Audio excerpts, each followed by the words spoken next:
যে তোমরা এখানে এই দেখো অতি সংক্ষিপ্ত 3 নাম্বারটা এখানে কি আছে 1 plus omega omega square S 1 plus 1 omega omega square omega omega square 1 omega square 1 omega. এটা কি একটা নির্ণায়কটির মান নির্ণয় করতে বলছে। এখানে ওমেগা কি, আচ্ছা এখন আমরা মানটা নির্ণয় করি।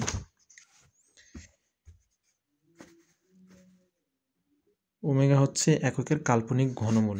ওমেগাটা কি? এককের কাল্পনিক ঘনমূল। এই ওমেগার একটা সূত্র আছে যে ওমেগা কিউবের মান হচ্ছে 1। আবার যদি এরকম থাকে omega 1 plus omega plus omega square, এটার মানে কি হয়? এটার মান 0 হয়ে যায়। এখন এই নির্ণয়কটির ক্ষেত্রে দেখো এখানে কি আছে, সবগুলো প্রথম কলামটার যে পরিবর্তিত মানটা হবে এখানে C1 প্রাইম। এখানে কি করব, কলাম 1 নতুন পরিবর্তিত কলাম 1কে তিনটায় গুণ করব, C1 প্লাস যোগ করে দেব C1 plus C2 plus C3, মানে কলাম 1 কলাম 2 কলাম 3 যোগ করব।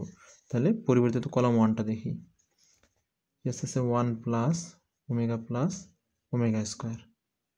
বাকি যেটা আছে ওমেগা আর ওমেগা স্কয়ার এটা রাখে দিলাম।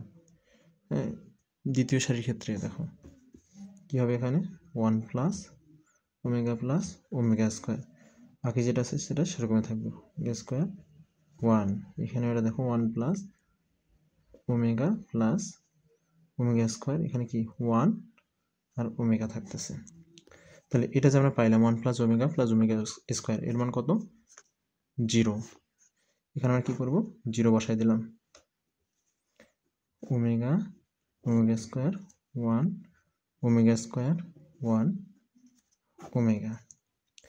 আচ্ছা, আমরা ম্যাট্রিক্সের নির্ণায়কের নিয়ম থেকে শিখছিলাম যে নির্ণায়কের কোনো সারির বা কোনো কলামের সবগুলো ভুক্তি যদি 0 হয় তাহলে নির্ণায়কটির মানও কি হবে?